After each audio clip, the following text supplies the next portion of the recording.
Okay, we're back. We just got back from the Mountain Hillclimb. We had a blast. The car ran perfectly.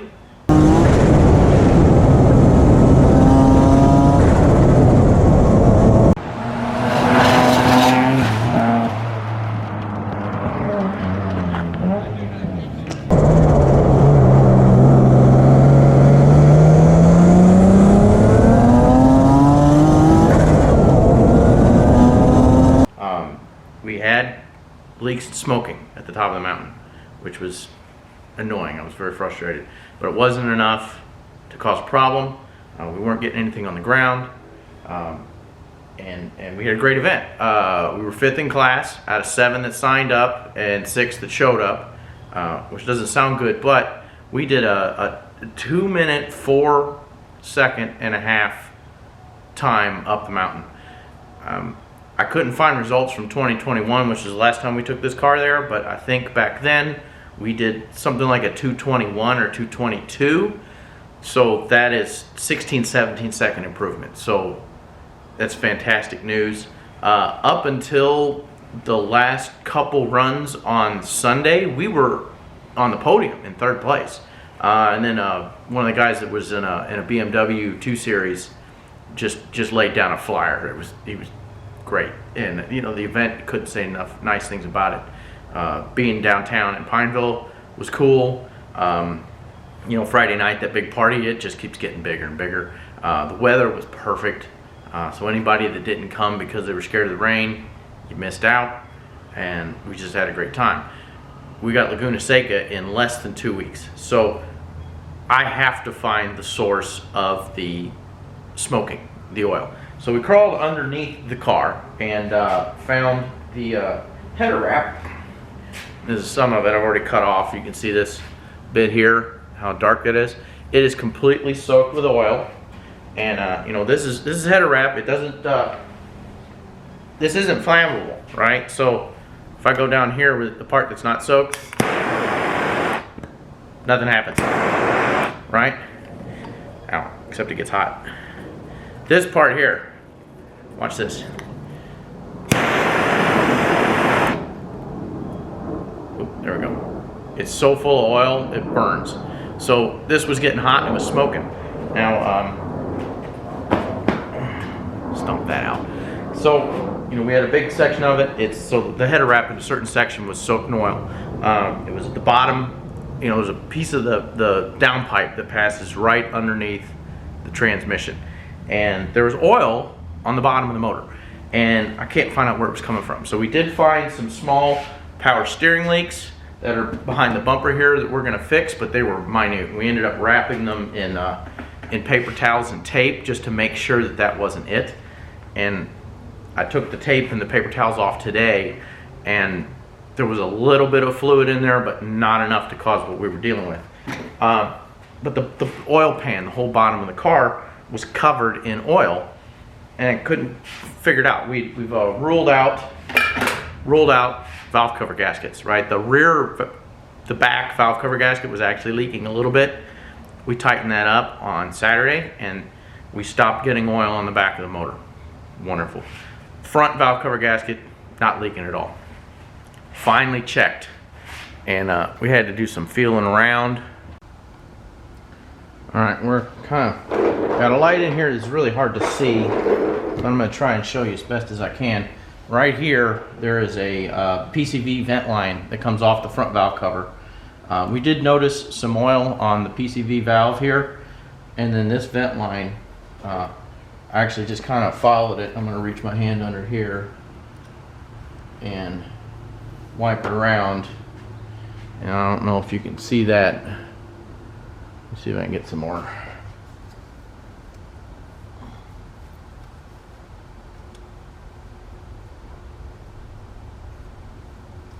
So it's hard to see on the camera, but it's covered in oil on the bottom, and I think we were over pressurizing the car under boost, pressurizing the crankcase, and then we're getting, here's a bunch right under there. Let me see if I can do it with the towel. We're getting oil, there we go. You can see that. It's gonna focus. There it goes. So we got a PCV pressure wash problem. So we are pressurizing the engine under boost,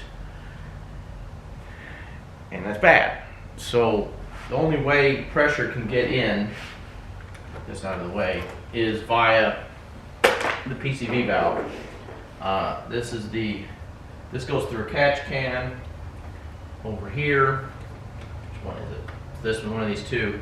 But it's fed by this hose here, and that comes off the intake manifold. So when this sucker goes into boost, this vacuum check valve is supposed to stop that pressure from getting into the crankcase. So what we're going to need to do is take this guy off and pressure test this check valve and see what the hell's going on. And you know, if this thing tests bad, then we're going to know what I'm doing is I'm pressurizing the engine with manifold pressure, and that's forcing air out of the, oh, there's even some right here. It's forcing oil through the PCV lines out onto the engine, and it's coming down on the top here and then running down to the bottom and getting on the exhaust manifold. So let's get this thing apart and see if we can check out this valve. 20 minutes later. All right, I'm still stumped. We didn't have very much oil in the catch cans. The vacuum valve, the check valve, is in the correct direction and it is holding just fine. So that's not it. There's not enough oil on the top of the transmission for this PCV stuff to have been the source of the leak.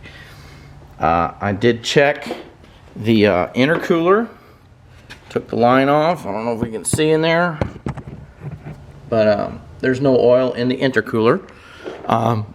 We took the intake piping off. We do not have oil in the throttle body. We have some shiny stuff in there. It's kind of annoying. You know, we had to lower the downpipe to get the wrap off the bottom, but the turbo is great. All right, I don't have any shaft play. It's moving smooth.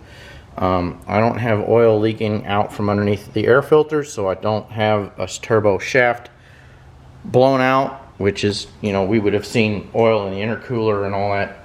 So at this point, my PCV theory was wrong, so we're still looking. Okay, changing the angle. So we've got the wrap off the bottom.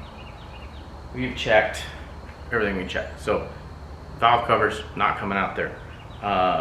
Rear main seal not coming out. Front main seal not coming out. Dipstick tube, that's not where it's coming out either. Filler cap, that's fine too. PCV system, check that, we're good. We checked the intercooler, so there's nothing in the intake tract, which is good because the catch cans had oil in them, a very, very small amount, as they should. So the PCV system's working. So I do not know where this oil is coming from.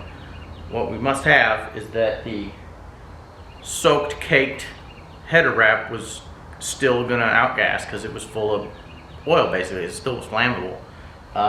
So we've cut that section out, and what we're gonna need to do is there's one autocross in Bowling Green. It's a 2-day event. We can do one or both days. I think we're gonna sign up and do Saturday and go down to Bowling Green and autocross this thing to be sure that the smoke is gone. Fingers crossed. And if it isn't gone, we've got Sunday to go looking again, and it'll be a hard drive on Saturday. That'll you know, get the pressures back up, and if it's still coming out somewhere, it'll force it back out. We've cleaned everything up under here, so we should be able to track down where it's coming from. Next thing up is big problem with the hill climb has been I did not know when to shift the car. The engine accelerates faster than the tachometer on the dash can go. And my little Mega Squirt Pi Dash thing on phone, it's too hard to see, the phone's too small. Also because of the RAM mount, it's offset, so you know, when it gets busy inside one of these things when you're driving.